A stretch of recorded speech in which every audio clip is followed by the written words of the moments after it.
कि अगर तुम काम पर या दुकान पर जाते हो तो घर सिर्फ दौलत लेकर आते हो, लेकिन अगर तुम फकीरों की सोहबत में जाते हो, अगर तुम फकीरों की सोहबत में जाते हो तो रहमत, बरकत, सेहत और खुशियां लेकर आते हो।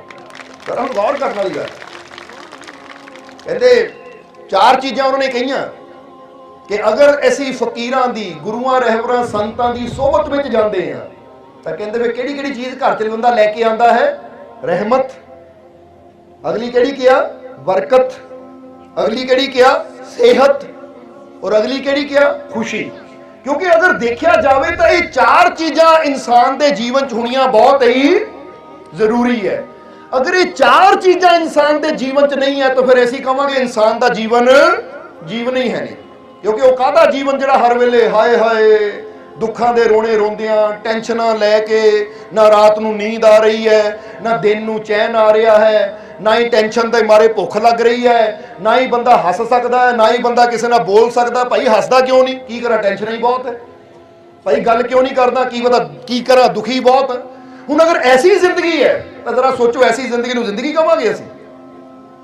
तां ही तां असीं कई बार दसी ना कि सही मायने च जिंदगी उही है जिहदे विच मुस्कुराहट है, जिंदगी उही है जिहदे च खुशी है, जिंदगी उही है जिहदे च प्यार है, जिंदगी उही है जिहदे च शांति है, जिंदगी उही है जिहदे च आनंद है, जिंदगी उही है जिहदे च बरकत है। और ये सब कुछ कदों आंदा? जदों ओहदी रहमत हुंदी है।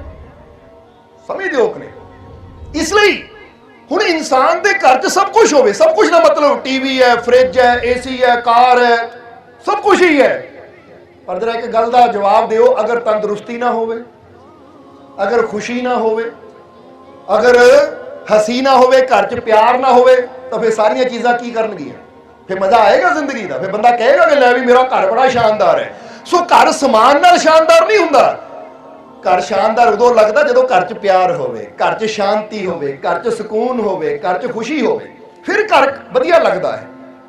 इसलिए तुसीं कदी गौर करना कि इंसान ना किसी बहुत सोहनी जगह भी गया होवे, फर्ज करो वो किते हिमाचल दे ना बड़े सुंदर पहाड़ां चला जावे, या किते बाहरली कंट्री च बंदा चला जावे जिथे बंदा कहता बहुत सुंदर नज़ारे है, पर अगर उहदे घर च प्यार है ना तो उहदा उत्थे दिल नहीं लगना। उहने कहना किहड़े वेले मैं अपने परिवार को वापस चल जावां, क्योंकि उस तो बिना दिल नहीं लगता।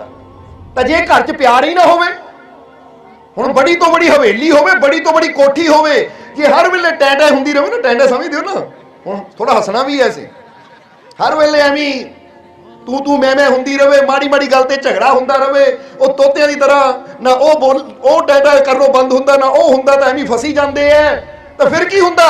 बंदा कहता दिल करता सब कुछ छड्ड के जदों घर च लड़ाई होवे, तो सच दस्सिओ जदों घर च लड़ाई हुंदी है तुसीं घरों जांदे हो, वापस आउण नूं दिल करदा घर? बंदा कहता नहीं, सवेरे लड़के निकलिया सी, तो दिल ही नहीं करता उत्थे पैर रखण नूं। हुण इहदा मतलब की है? घर कितना शानदार है, घर डबल मंजिल है, ट्रिपल मंजिल है, यानी जिदा बंदा कहता मेरी कोठी लै भी first floor, second floor, third floor, यानी तीन तीन मंजिलों की कोठी। और तीन मंजिलों की कोठी भी मजा नहीं दिंदी अगर उत्थे प्यार, शांति, सुकून, खुशी ना हो। इसलिए सही मायनिਆਂ च जीवन दे विच यही चीज़ां तो पता लगता है कि साडे जीवन च किहड़ियां चीज़ां दा होना जरूरी है। और वही एडे वड्डे फकीर ये इशारा कर रहे हैं कि घर दे विच बरकत, रहमत, अच्छी सेहत और खुशी वो आनी किद्दां है? वो बाजारां चों नहीं मिलदी, क्योंकि बाजारां च अगर बिकदी हुंदी तो फिर कोई दुखी हुंदा ही ना। फिर तो इंसान कहता भाई इन्ने किलो हसी दे दो, इन्ने लीटर खुशी दे दो, या इन्ने किलो आ चीज़ दे दो, फिर तो बंदे ने खुशी का थैला लैके घूमना सी, फिर तो टेंशन कोई होनी नहीं सी।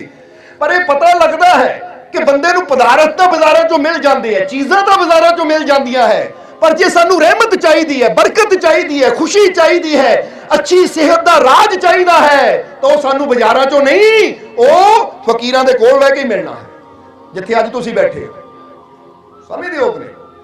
इसलिए उन्हां दी गल नूं फिर समझ लेना कि काम पर और दुकान पर जाने से तुम सिर्फ दौलत घर लेकर आते हो, लेकिन फकीरों की सोहबत में जाने से तुम रहमत, बरकत, अच्छी सेहत और खुशी लेकर आते हो।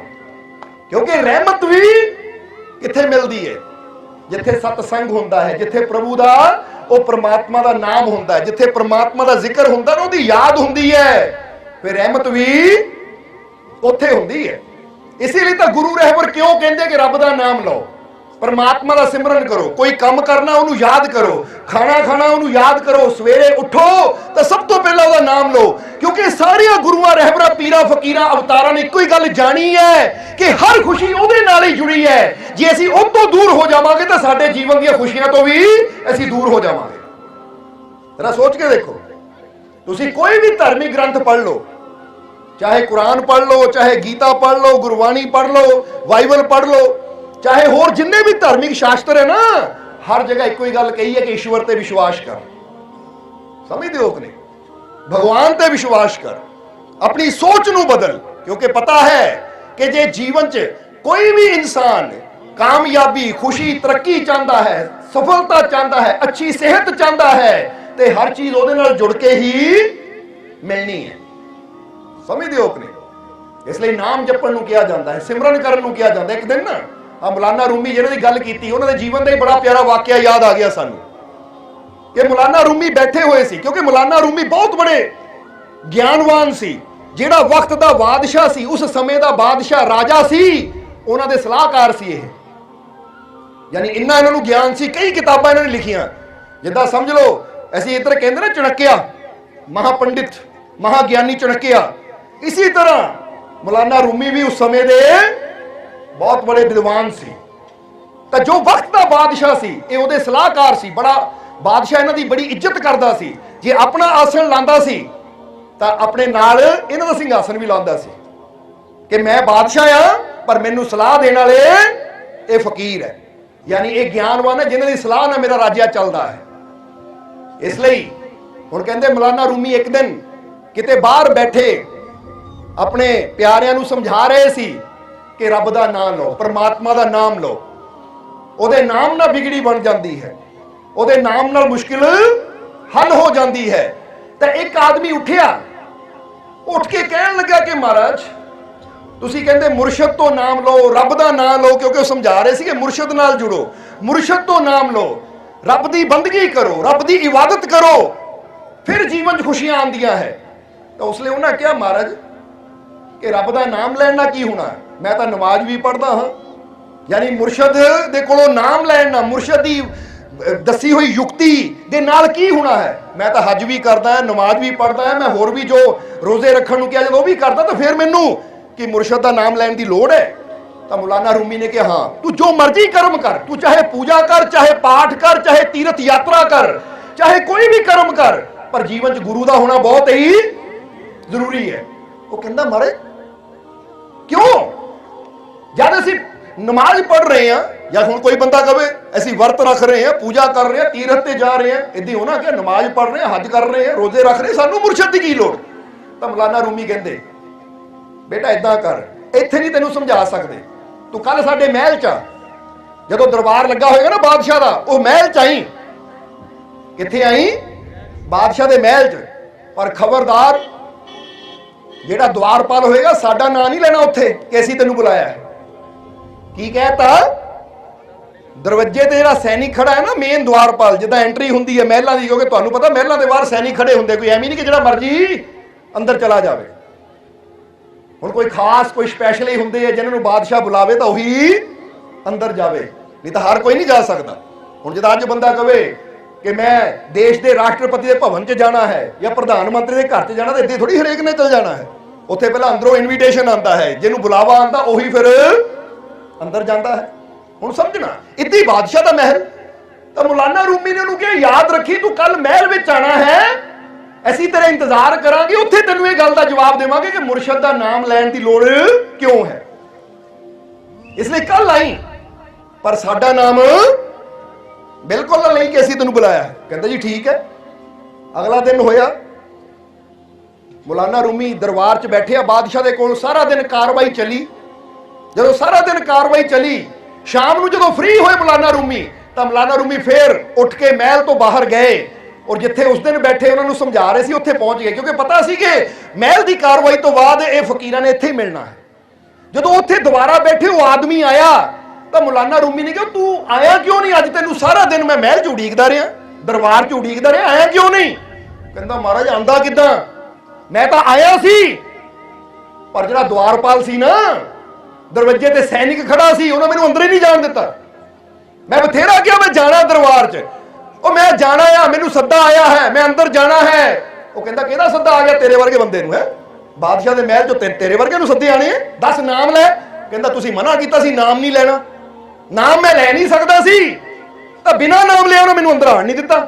मैं तो बड़ियां उहदी मिन्नतां कीतियां, की कीतियां? बड़ियां मिन्नतां कीतियां, पर उन्हें मैनूं अंदर जाण नहीं दिता, पैरी भी हत्थ लाया उहदे। सो महाराज मैं बड़ी कोशिश की, मैं तो जिद्दां वो कहंदा ना सवेर दा आया, मैं तो शाम तक उहदी मिन्नतां ही करदा रहा कि जान दे मेरा जाना बहुत जरूरी है, क्योंकि मैनूं सवाल का जवाब ही अंदर मिलना है। पर वो नहीं मन्निया, उन्हें झिड़कां मारियां, कई बार तो उन्हें धक्के भी दिते कि दौड़ जा इत्थों, कहंदा धक्के भी पे मैनूं। फिर आखिर मैं थक हार के देख लिया कि यह मनन वाला है नहीं, मैं आ गया। सो महाराज मैं तो बड़ी कोशिश की, तो उसले मौलाना रूमी हसे, कहंदे की गल नमाज नहीं पढ़ी सी? कहंदा जी पढ़ी सी। अच्छा, कहंदे हुण इहदा जवाब कल नूं देवांगे तैनूं। हुण कहंदे कल नूं आई, कल फिर आई दरबार च मिली मैनूं। वो कहंदा महाराज फिर कल भी तो आही हाल होना जो अज होया? कहंदे नहीं, कल नूं आके द्वारपाल दे कोल जाना है और उन्होंने जाके की कहना है कि मैनू मौलाना रूमी ने बुलाया है, साडा नाम लेना इस बार तू। कहंदे फिर देखी की हुंदा है। कहंदा जी ठीक है। हुण अगला दिन होया, मौलाना रूमी फिर दरबार च बैठे है, दरबार च बैठे है, तो मौलाना रूमी दा इधर नजर जेड़ी ना दरवाजे की तरफ है, इधर ए आदमी कल वाला दोबारा गया उसी सैनिक दे कोल, और सैनिक नूं जाके जदों कहंदा मैं अंदर जाना, सैनिक कहंदा तू फिर आ गया कल वाला, लगदा कल दे धक्के खादे, कल दियां गालां खादियां तू भुल गया, जिहड़ा फिर मुंह चक के आ गया। दस कित्थे मुंह चक के अंदर तुरिया? ना तेनू कल जान दिता ना अज जान देना है। तो वो आदमी कहंदा भाव मेरी गल तां सुन लै, मैनू अंदरों संदेशा आया, मैनू बुलाया है। वो सैनिक कहंदा कल भी तू यही कहंदा सी मैनू बुलाया है, पर कल भी मैं तेनू पुछया किहदा बुलाया, तू दसिया ही नहीं, नाम तो तू लिया नहीं। अज भी झूठे जिद्दां बहाने बनाई जांदा अंदर जान दा मारा कि मैनू बुलाया है, दस किहदा बुलाया तेनू? और याद रख कल तो धक्के मारे सी, अज लगदा तू कुट खा के जाएगा, मार खा के जाएगा तू, दस किहने बुलाया तेनू? उन्हें कहा मैनू हजरत मौलाना रूमी ने बुलाया है। कहंदे जिद्दे फकीरां दा नाम जुबान ते आया तो सैनिक नूं पता सी कि मौलाना रूमी दा रुतबा की है, बादशाह उहदी इज्जत किन्नी करदा है। जिद्दे ही उन्हें सुने कहंदा वाकई तेनू हजरत ने बुलाया है? वो कहंदा हाँ, नहीं यकीन तो मेरे नाल चल पुछ ले। वो कहंदा भाई जे तू कहता तो मैनू पुछण दी लोड़ नहीं, माफ कर तू जा सकदा है। कहंदे नाल ही सिर झुका के उन्होंने अंदर भेज दिता, अंदर भेजिया। मौलाना रूमी बैठे, दरवाजा सामने है दरबार का, क्योंकि सामने बादशाह की कुर्सी लगी हुई है, वो नाल ही मौलाना की, तो बाकी थले कुर्सियां लगियां हुई हैं, जेडे होर मंत्री है, वजीर है, होर कर्मचारी है, उन्होंने कुर्सियां थले लगियां हुई हैं। जो सामने आंदा देखिया मौलाना रूमी मुस्कुराए तो वह भी हस पिया। यानी जो मौलाना रूमी ने हुण तुसीं आओ ऐसी मुस्कुराइए, तो यह थोड़ी हुण तुसीं हसना नहीं, होनी कि नहीं हुई? चलो हस के दिखाओ। हुण मौलाना रूमी ने हस के देखिया, अगे वह भी हस पिया। हुण जदों दरबार की कार्रवाई चल रही सी, मौलाना रूमी ने इशारा किया रुक, कुछ फैसला हो रहा सी, फैसला करन तो बाद मौलाना रूमी ने बुलाया, आ जा। वो कहंदा महाराज मैं उपर आवां, स्टेज ते आ जावां, यानी बादशाह दा आसन उच्चा हुंदा है, ਉਹਦੇ लागे ही मौलाना रूमी कहंदे आ जा, क्योंकि उत्थे तक तो कोई मंत्री भी नहीं जाता सी, मंत्री भी थले खड़ के गल करदा सी। हुण ये डरिया कि बादशाह बैठा है, जिद्दां हुण फर्ज करो स्टेज ते बैठे हैं तो कोई आम थोड़ी आके चढ़ जाएगा उपर। हुण इदां ही बादशाह के आसन दे नाल मौलाना रूमी का आसन लगा है फकीरां दा, और बादशाह बैठा है, उन्होंने इशारा किया आ जा। डरिया हो इशारा किया, महाराज सैनिक फड़न के कहणगे कित्थे चला आ, वो कहंदे आ जा बैठे हैं असीं, ऐदा इशारा किया, कहंदे आ जा। अगर हिम्मत हुई तो चढ़ के ऊपर आ गया, मौलाना रूमी दे कोल खड़ गया, क्योंकि बादशाह भी रोक नहीं पाया, सैनिक भी रोक नहीं पाए। देख लिया बादशाह ने भी कि हजरत ने आप इशारा किया है, समझ दिओ कि नहीं? हुण असीं इत्थे बैठे बैठे किसी को इशारा कर दईए तो फिर सेवादार रोक लैणगे, समझ दिओ कि नहीं? जरा समझ लेना। हुण देखो बच्ची ने शब्द गाया कि लियाओ उरे प्यार नो, तो कहना रोक लेना जो उधरों इशारा होवे। ਹੁਣ ਕਹਿੰਦੇ ਆ ਕੇ ਕੌਣ ਖੜ ਗਿਆ? ਮੌਲਾਨਾ ਰੂਮੀ ਕਹਿੰਦੇ ਹੁਣ ਟਾਈਮ ਆ ਗਿਆ, ਵਕਤ ਆ ਗਿਆ ਤੇਰੇ ਸਵਾਲ ਦਾ ਜਵਾਬ ਦੇਣ ਦਾ। ਤੂੰ ਕਹਿੰਦਾ ਸੀ ਮੁਰਸ਼ਦ ਦਾ ਨਾਮ ਲੈਣ ਨਾਲ ਕੀ ਹੁੰਦਾ ਹੈ? ਕਹਿੰਦੇ ਦੱਸ, ਕੱਲ ਵੀ ਤੂੰ ਆਇਆ ਸੀ, ਮਹਿਲ ਦਾ ਦਰਵਾਜ਼ਾ ਉਹੀ, ਸੈਨਿਕ ਉਹੀ, ਰਾਜੇ ਦਾ ਦਰਬਾਰ ਉਹੀ, ਪਰ ਕੀ ਇੱਥੇ ਤੱਕ ਪਹੁੰਚਿਆ ਤੂੰ? ਕਹਿੰਦਾ ਜੀ ਨਹੀਂ, ਬਾਹਰੋਂ ਹੀ ਧੱਕੇ ਪੈ ਗਏ। ਕਹਿੰਦੇ ਕੱਲ ਨਮਾਜ਼ ਵੀ ਪੜ੍ਹੀ ਸੀ? ਕਹਿੰਦਾ ਹਾਂਜੀ ਪੜ੍ਹੀ ਸੀ। ਕਹਿੰਦੇ ਹੋਰ ਵੀ ਕਰਮਕਾਂਡ ਕੀਤੇ ਸੀ? ਕਹਿੰਦਾ ਜੀ ਕੀਤੇ ਸੀ। ਆ ਦਰਵਾਜ਼ਾ ਖੁੱਲਿਆ ਰਾਜੇ ਦੇ ਮਹਿਲ ਦਾ? ਕਹਿੰਦਾ ਜੀ ਨਹੀਂ, ਦਰਵਾਜ਼ਾ ਨਹੀਂ ਖੁੱਲਿਆ, ਬਾਹਰੋਂ ਧੱਕੇ ਪੈ ਗਏ। ਕਹਿੰਦੇ ਅੱਜ ਧੱਕਾ ਪਿਆ, ਅੱਜ ਰੋਕਿਆ ਕਿਸੇ ਨੇ? ਉਹ ਕਹਿੰਦਾ ਜੀ ਨਹੀਂ। ਕਹਿੰਦੇ ਕਿਉਂ ਨਹੀਂ ਰੋਕਿਆ? ਕਹਿੰਦਾ ਜੀ ਅੱਜ ਮੈਂ ਤੁਹਾਡਾ ਨਾਮ ਲਿਆ ਸੀ। ਤਾਂ ਕਹਿੰਦੇ ਦੱਸ ਫਿਰ, ਉਹ ਜੇ ਫਕੀਰ ਦਾ ਨਾਮ ਇੱਥੇ ਲੈਣ ਨਾਲ ਰਾਜੇ ਦੇ ਮਹਿਲ ਦੇ ਦਰਵਾਜ਼ੇ ਖੁੱਲ ਸਕਦੇ ਐ, ਤਾਂ ਮੁਰਸ਼ਦ ਦਾ ਨਾਮ ਲੈਣ ਨਾਲ ਰੱਬ ਦੇ ਘਰ ਦੇ ਦਰਵਾਜ਼ੇ ਕਿਉਂ ਨਹੀਂ ਖੁੱਲਣਗੇ? ਹੋਰ ਜਿੰਨੇ ਮਰਜ਼ੀ ਕਰਮਕਾਂਡ ਕਰੀ ਜਾਓ, ਹੋਰ ਜਿੰਨਾ ਮਰਜ਼ੀ ਕੁਛ ਕਰੀ ਜਾਓ, ਕਿਉਂਕਿ ਅਗਰ ਇਹਨਾਂ ਕਰਮਾਂ ਦੇ ਨਾਲ ਹੀ ਮੁਕਤੀ ਮਿਲਦੀ ਤਾਂ ਫਿਰ ਇਨਸਾਨ ਨੂੰ ਗੁਰੂ ਦੀ ਜ਼ਰੂਰਤ ਕੀ ਹੋਣੀ ਸੀ? ਇਹ ਬਾਹਰੀ ਕਰਮਕਾਂਡ ਹੈ, ਗੁਰੂ ਸਾਨੂੰ ਅੰਦਰ ਜੋੜਦਾ ਹੈ, ਕਿਉਂਕਿ ਪਰਮ ਪਿਤਾ ਪਰਮਾਤਮਾ ਸਾਡੇ ਅੰਦਰ ਬੈਠਾ ਹੈ, ਉਹਦੀ ਰਹਿਮਤ ਸਾਡੇ ਅੰਦਰ ਹੈ, ਉਹਦੀ ਕਿਰਪਾ ਸਾਡੇ।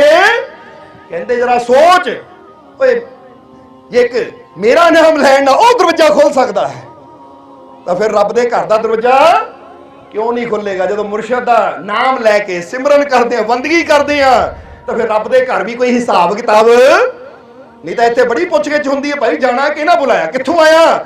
ਪਰ ਜਦੋਂ ਪਹੁੰਚ ਗਈ, ਹੁਣ ਆਪ ਸੋਚੋ ਜ਼ਰਾ, ਜਿੱਦਾਂ ਹੀ ਪਹਿਲਾਂ ਪ੍ਰਧਾਨ ਮੰਤਰੀ ਦੀ ਗੱਲ ਕੀਤੀ ਕਿ ਜੇ ਤੁਸੀਂ ਪ੍ਰਧਾਨ ਮੰਤਰੀ ਇੱਦਾਂ ਮਿਲਣਾ ਹੋਵੇ ਤਾਂ ਘਰ ਜਾ ਕੇ, ਉਹ ਪ੍ਰਧਾਨ ਮੰਤਰੀ ਛੱਡੋ ਕਿ ਅਗਰ ਤੁਸੀਂ ਸੀਐਮ ਨੂੰ ਚੀਫ ਮਿਨਿਸਟਰ ਨਹੀਂ ਮਿਲਣਾ ਹੋਵੇ, ਸਿੱਧੇ ਮਿਲ ਲਓਗੇ ਜਾ ਕੇ?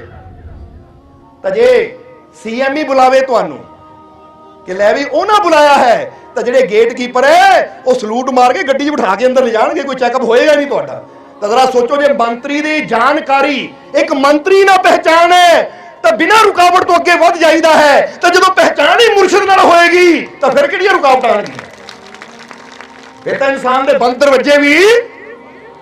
ਇਸ ਲਈ ਤਾਂ ਇੱਕ ਗੱਲ ਕਹੀਦੀ ਹੈ कि फकीरों की जिंदगी से मैंने एक बात सीखी है। अपनी जिंदगी च असीं फकीरां दे जीवन तो बहुत कुछ सीखिया है, अज तुसीं भी सीखना है वो। क्योंकि फकीर हुण गल जदों फकीरां दी आंदी तां फकीर दा मतलब यही नहीं कि असीं कहंदे बाबा फरीद हो गए या होर फकीर हो गए, ये फकीरां विच सारे ही आ जांदे। चाहे श्री कृष्ण की गल करिए, वो भी रब दे फकीर ही है। हाँ, असीं उन्हां नूं अवतार कह दिंदे आ, भगवान कह दिंदे आ, पर हैगे सारे वो परमात्मा दे रूप है कि नहीं?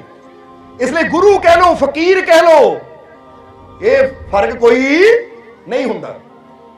क्योंकि फिर कहांगे मुर्शद का मतलब भी गुरु ही हुंदा है, समझदे हो कि नहीं?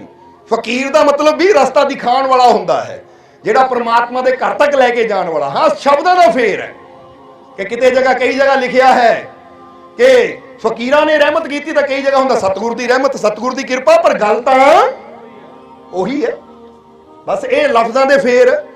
जिद्दां हिमाचल विच असीं पानी नूं जल कह दिंदे आ शायद, तो पंजाब च पानी कह दिंदे। फर्क तां जल पीना पानी पीना, हुण जल और पानी है इक्को ही, नाम थोड़ा जिहा डिफरेंट लगदा सुनन नूं। इसलिए हुण अगर असीं गुरुआं रहबरां पीरां फकीरां दी अवतारां दी जिंदगी च देखीए तो एक गल फिर कहांगे कि गुरुआं रहबरां अवतारां दी जिंदगी नूं सिर्फ सुनो ना, वो सुनन वास्ते नहीं है, वो समझण वास्ते है। किहदे वास्ते है? समझण वास्ते। पर अज बंदा की करता है, किते राम कथा हो रही है, किते श्री कृष्ण के जीवन की कथा हो रही है, किते किसी फकीर के जीवन की कथा हो रही, बंदा सुन के आ जाता है, पर फायदा की है जे सिर्फ सुनी और उतो ऐसी शिक्षा ना ली, समझ ना ली। समझना की है? हुण चाहे किसी भी गुरु रहबर की जिंदगी देख लो, चलो श्री कृष्ण की गल कर लीए, उन्होंने जिंदगी देख लीए, तो उन्होंने जिंदगी मुसीबत कितनियां आईयां, आईयां कि नहीं? जवाब दिओ सानू।